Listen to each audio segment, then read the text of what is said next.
Well, good morning, Ian. How are you? Yeah, not too bad, thank you. Rob, and you? Yeah, good, thank you. It's a glorious day. I think it's going to be the It hottest is. day of the month so far, but apparently it's not going to last for long.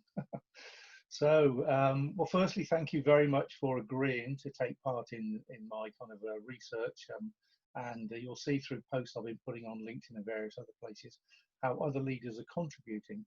Would you please start, for the benefit of people who don't know you, just introducing yourself, your company, and well, take it from there, please. Yeah, certainly. So, my name's Ian Harris. I'm managing director at Maber. We are architects primarily, but also landscape architects, interior designers, master planners.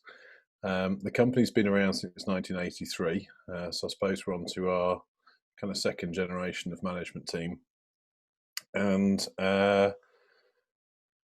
there are 68 of us across the East Midlands predominantly. So we have offices in Nottingham, Derby, Leicester, also an office in Birmingham, and then also down into London as well. We've got a base there too. So um, in terms of what we do, I suppose that pretty much any kind of building type you can think of, we've built at some point since 1983. Apart from prisons, we've never built a prison. So that's the one thing I say, we don't do custodial. But in terms of things you might have seen or heard of, if you're a cricket fan, Trent Bridge, pretty much the whole of Trent Bridge is ours now. Um, the Richard III Visitor Centre in Leicester, that's one of ours. And lots and lots of schools, universities, offices. Lots of people will be living in multi-storey residential buildings we've designed. So a real kind of deliberately mixed bag. In terms of what I do, I suppose I went to university to learn to be an architect, and that's probably the last thing I do these days. Isn't it funny how we train for these careers and then end up doing something completely different? So I found, since taking up the MD role, a whole new kind of purpose and passion in uh, primarily looking after the people who are looking after the business. And I kind of see my role, if you wanted to sum it up in a word, is probably more like a coach. It's getting alongside everybody in our business to make sure that they're getting alongside our clients and customers, to make sure the quality of product's good, and to make sure that they're having as good a time doing it as we possibly can. Great, thank you very much. Yeah. So you mentioned you've got several offices and they're geographically spread. So pre-COVID, even in what I will label normal times, that in itself presents, I guess, challenges in managing, developing, coaching people.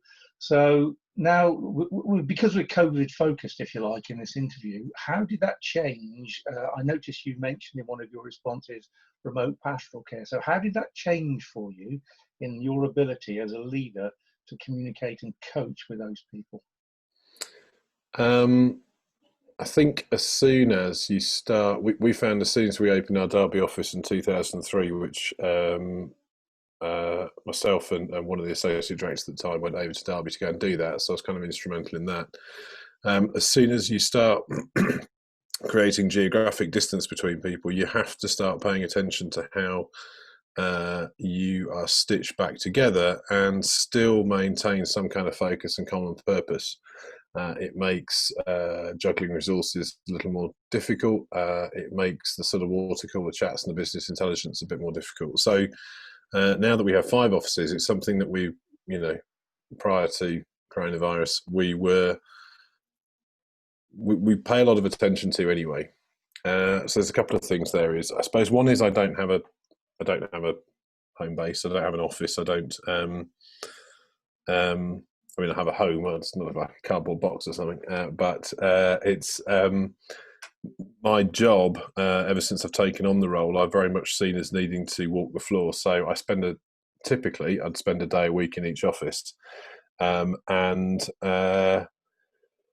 use whatever spare seat there is, and that's great because all our offices are open plan. We've never had a cellular office, and we never will. So that means I'm sitting next to a whole variety of different people over the course of a week, and the next week it'll be different again and different again. So one way of kind of me personally staying in touch is sitting with different teams, talking to different people, just casual stuff that you have when you're sitting next to somebody. In terms of technology, we've been using Zoom video conferencing really heavily for about 3 years, and so that didn't pose any particular problem to us. So from a technology perspective, for the last about 2.5 years, we've been working on this idea that everyone should be able to do everything from everywhere. A lot of our resources are quite agile, so they might work in Leicester for a week, but they're normally based in Nottingham or whatever. The East Midlands isn't that difficult. Not all offices are within walking distance of a train station.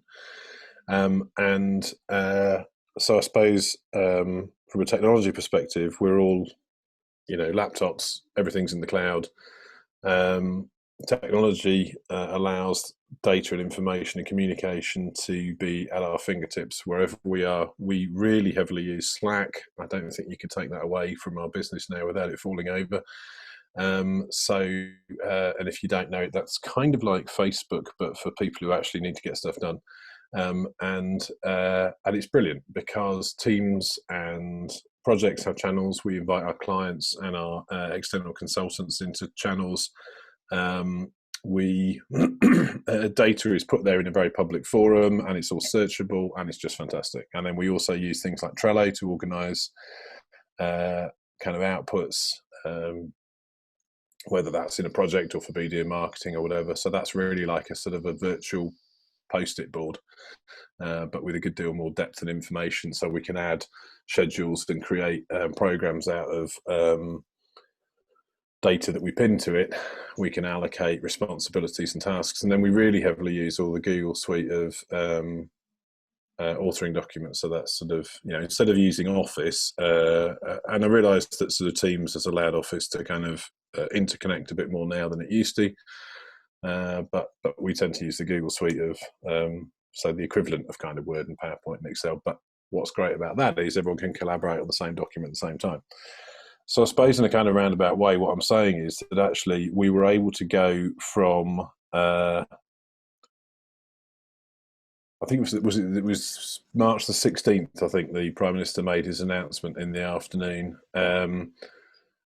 We'd already planned a working from home stress test on that Friday, but on the 17th, on the Tuesday morning, I just brought our IT team together and said, I know I gave you a week to do a working from home stress test, but just to show I'm serious, it's today. And actually there was absolutely no problem. There was a kind of a little bit of, letting everyone else know what would be happening. One of the offices still had copper in terms of a telephone system internally, so just getting the switchboard captured in the cloud, but that took all of about an hour because we already had that system for other offices. And that was pretty much it. The following day, we're all at home, and we've been we've been working together really closely since. I suppose it's still relatively early days. 4 months is not very long in a business lifetime perspective. By some measures, productivity appears to be slightly higher. So that's really interesting. And I contend that our quality of leadership has actually improved during the time that we've been working from home. And what I mean by that is that team leaders have had to set time aside deliberately to talk to individual members or the whole team. So from a sort of a slightly patchy but improving situation in the offices, we now have all of the teams having a daily check-in. The first few minutes, people are comparing the tomato plants on the balcony and whatever, and doing the social thing, which is brilliant, really, really important stuff. And then we're kind of dividing up the the work that's being done, checking in on projects. People are briefing everybody as to how they're doing. And then team leaders are deliberately setting time aside during the rest of the day and the rest of the week to check in with people individually as well. And so I think there's a terrific laziness to the management habits that we've probably all got into in our open plan office world, which is to say everybody's there, they're sort of there, they're there, I can keep an eye on them. And if I want to talk to them, I will. But actually, are we? And are we checking in? And are we coaching? And are we having those conversations? And the point is, it's not about just the employee being available to the team leader. It's got to be about relationship. And I think we are now spending more time on deliberate leadership, probably than we ever have before. So going forward, that's something I'm absolutely not going to give up or take our eyes off. Thank you. Yeah, some rich stuff in there too. So you touched on the question I asked about pastoral care as well. You also mentioned work-life balance. So I guess that for some organisations, and I've got no evidence for this other than anecdotal, part of the fear of the leader is they can't see the employee, and therefore they can't control them, or they don't know how well they're doing in projects. So if they're not doing what you suggested, in that they're checking in, how do they know? So it will be an absolute horror to some employers to think that somebody will do some work and then go downstairs and hang the washing out or do a bit of gardening. So people I've been talking to are focused on outcomes rather than the churn of the work, and people are happier. My daughter's in the situation where she's a remote worker now, and there's a lot of change going on in the business she's in. And one of the remarkable things that have come out of it is productivity has actually raised, despite the fact people aren't driving to the office. So yeah, do you want to just talk a little bit, please, about the work-life balance you mentioned in your no more than 3 challenge question? Yeah. So I think this kind of chimes with some of the things you've just said, Rob, which is so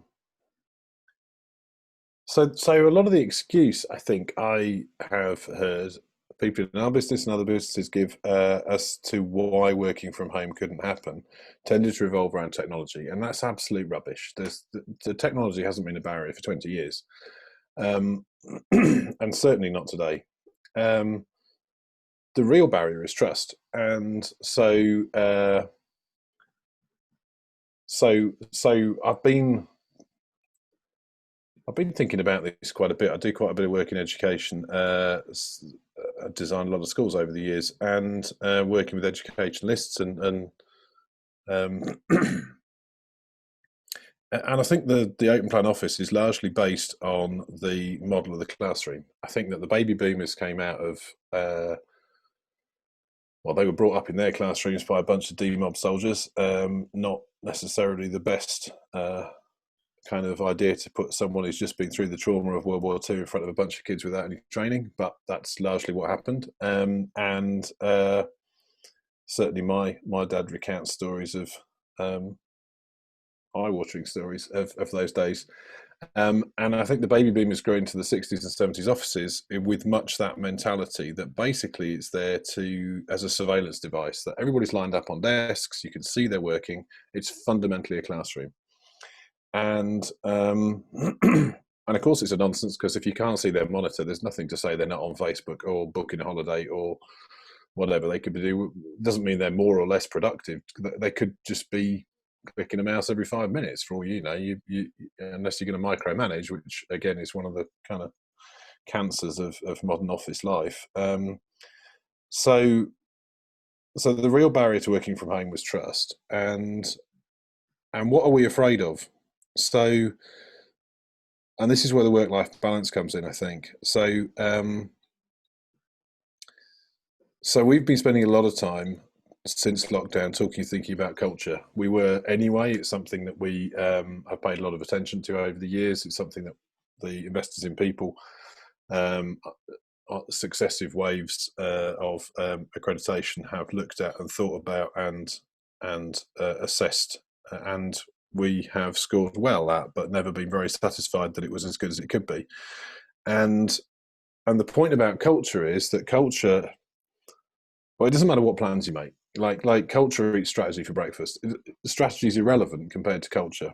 You can plan all you like, but unless the culture is there to actually deliver and enforce that, and make that objective happen, it's not going to happen.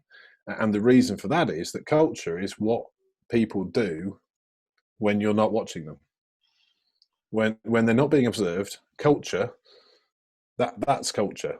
So if you have a workplace where people are passionate and engaged and they care about their projects and their customers and their clients, they care about each other, they have a really good sense of what the overall business objectives are and their place within that, then I can really take the brakes off. In terms of work-life balance, I don't mind them hanging washing out. I don't mind them taking the whole day off. They can do whatever they want, because what I can trust is that if the culture is really well embedded, that they are still putting the needs of their clients and their customers and their team ahead of their own needs. And if that is the case, if you can build a workplace where the trust, the understanding, the rewards, the engagement, the sense of belonging, the culture is so good that that you can really let people make their own intelligent, grown-up, sensible, reasonable decisions,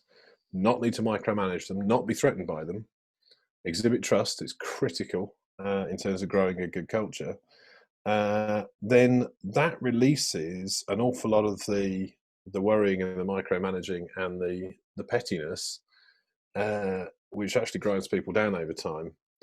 But what it also does is it releases creativity and ingenuity and change. And so we've got this astonishing thing at the moment where any of us could change anything we want about any of our businesses right now. If I wanted to make 75% of my people redundant, open the fishmongers, I could do that tomorrow, and I could say, well, coronavirus, and really no one's going to criticize you right now. So the point is, having a really clear vision, knowing what it is we want to do, knowing what baggage we've got, so we make sure we don't bring that into the future with us. Not scurrying back to the way things always were, but really taking those things apart and looking at what's toxic and what doesn't work and what we can do differently and better. And if we think change is key to that, if we think innovation is key to that, that only happens with vulnerability. So we can only do that if we create vulnerability and trust. You cannot change something, you can't do something new unless you're prepared to fail. And that is vulnerability. So if we can build a culture of trust, if we can build a culture where people know what the objectives of the organization are and why they're doing it, and give them the trust to try out different things, to change. We want change, we talk about change, we talk about innovation, and then we try and slot people back into those classroom boxes. Then that, I think, is what the successful businesses on the other side of this thing are going to be looking like. And I firmly believe that the businesses who scurry back to business as usual, who try and recreate that classroom office box, 9 to 5:30, geography-based, timekeeping, surveillance mentality, I firmly believe they're going to fizzle out and fail over the next 5 to 10 years. I don't think that as a society we're willing to go back to that. And I think we've seen a generational shift in our thinking about working in a 6-month kind of period. And as leaders, we've got to get ahead of that. We've got to get ahead of that. It's not good enough to be in an entirely reactionary state. We've got to know what we want, plan it really clearly, and take people with us. It's really interesting there that whilst you will not have seen or know the other people I've spoken to, and they don't necessarily use the words, but they allude to the fact that this crazy chaos is an opportunity. Oh, massively. An opportunity for change. Now, for some, by their own admission, it hit them hard, and one described it as tumbleweed. It was like tumbleweed for the first week. Yeah, that's fair enough, until things settle down. But it's that mentality of, okay, it is what it is. So what can I do about it? what can I not do, and therefore not worry about. So yeah, I've probably been more energized and excited about the opportunities in this business. I had an agenda, I've been working on for a couple of years prior to this, but I'd be more energized, more excited, and braver, frankly, to see more change compressed into a shorter period of time, to name stuff more boldly that either we know we don't want to do in the future or that we definitely do want to do in the future. I, I, I really do think this is going to be one of the pivot points of for a huge amount of businesses, for a huge number of successful businesses in the future. In 10, 15 years' time, people will be pointing back and saying, "Hey, do you remember when we were on lockdown? That's when I had this idea. That's when I did this thing. That's when I changed this. That's when I finally realised that I could stop doing the other." I really do think it's going to be one of those defining points of that that we reference in business for a long time to come. So we've talked about the chaos, we've talked about the opportunity, you've talked about the culture, and obviously that people are so critical to that culture, not just the leaders saying it's got to be this way. And one of the responses you had with hindsight was to communicate with more confidence.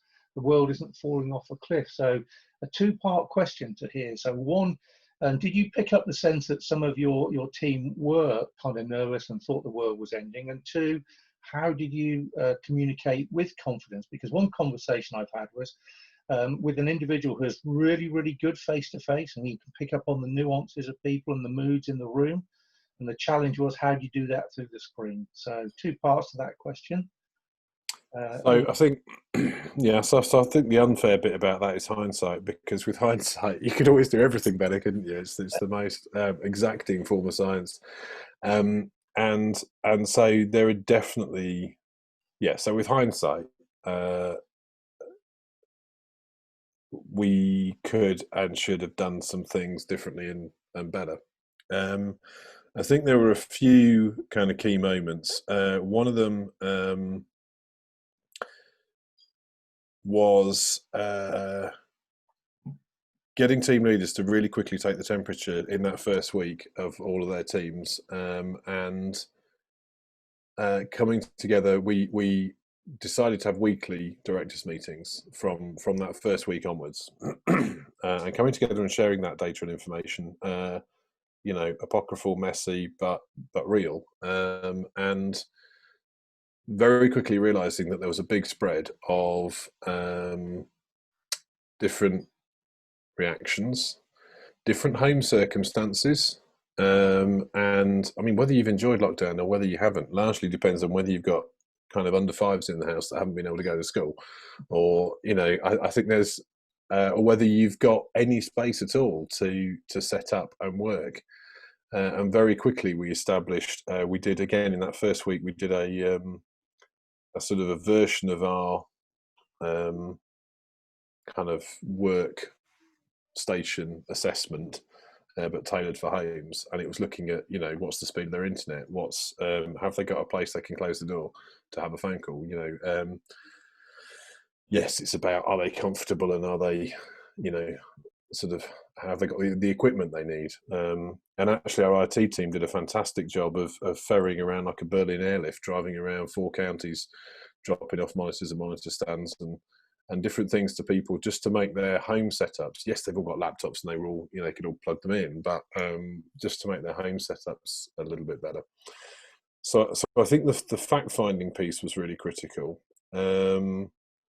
And then in terms of people's some domestic arrangements, we carefully and discreetly and assembled a list of people who we knew were living on their own, and just gave their team leaders a little nudge to make sure that they were extra specially pastorally looked after. Because it's one thing, in those very early days, no one knows what's happening. Is it a zombie apocalypse? Is it, what's going to happen? Are we all going to die? Is the world going to fall off a cliff? And a real big range of reactions. So if you're someone who's at the panickier end of that, someone who really doesn't like change very much, and then is sitting at home on their own, stewing on that, wondering, it's hard to remember now, but wondering where they were going to get toilet roll or, whatever.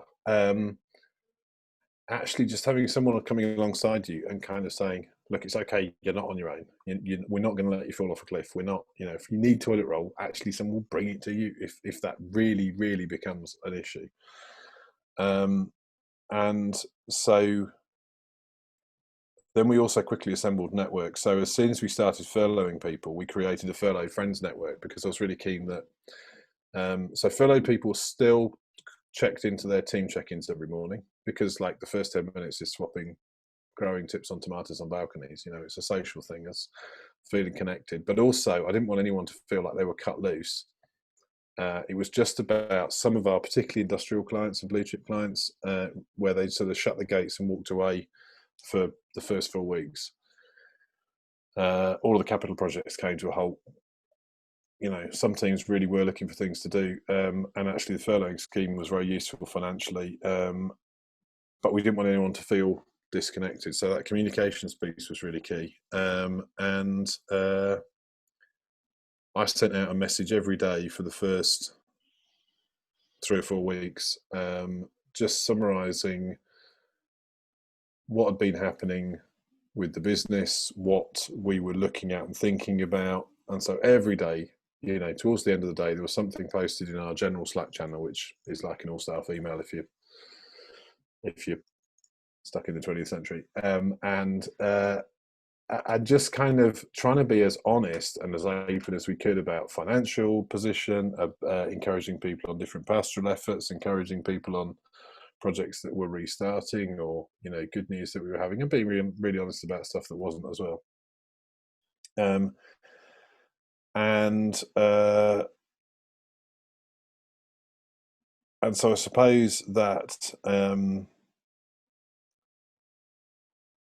hindsight question that you asked me, I guess what I wish we'd done is be a little bit bolder. With hindsight now, it's easy to see that actually, we weren't going to be utterly decimated. I mean, no one knew whether the economy was just going to tank, or this thing was just going to rip through streets and communities and like a Black Death or whatever. And it was really tricky. And then I think one of the other things which brought us together in the very early days was only a few weeks into lockdown, was the death of a colleague. So it was the first time that we'd had a death in service since 1983. It wasn't coronavirus related. She had been having treatment for a particularly aggressive brain tumour for a couple of years, but she'd been with the business for 28 years, and I've, at 20 years, I'm still kind of one of the new boys. So as a tight-knit family, we had, I suppose our careers have kind of grown up together, and we it was very difficult to consider how this was going to be our response as a business, how we were going to manage this really well, both with her partner and her father, who we knew, and also everybody who'd known her for so long. And we'd made a policy because we knew, since sort of Christmas time that this was possible, and so we needed to be prepared for it. And it involved a lot of bringing people together. So we'd planned events in the office, we'd planned how this was going to work with teams, we'd planned how the news, and it was all about bringing people together and being face to face. And suddenly we were plunged into this thing, and this wasn't possible. And over the course of a couple of days, a few of us kind of just really tried to think this whole thing through from the ground up again as to how we're going to do this. Because if we're going to do this, we're going to do this really, really well. Because it's partly about honouring her memory, and partly about the pastoral care of everybody else in the business who knew and was, very close friends with her. And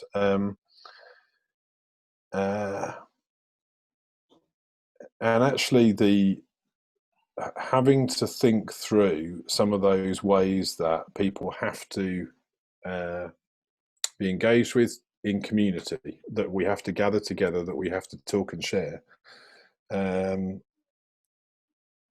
gave us some patterns and some ways of thinking about how we would do that more regularly together. We had to attend a funeral virtually. We couldn't go. But we did that together. So we did that all on a Zoom call. And so it wasn't the same thing as being there, and it wasn't the same thing as being able to, give a dad a hug or whatever. But it was about going through something together. Okay.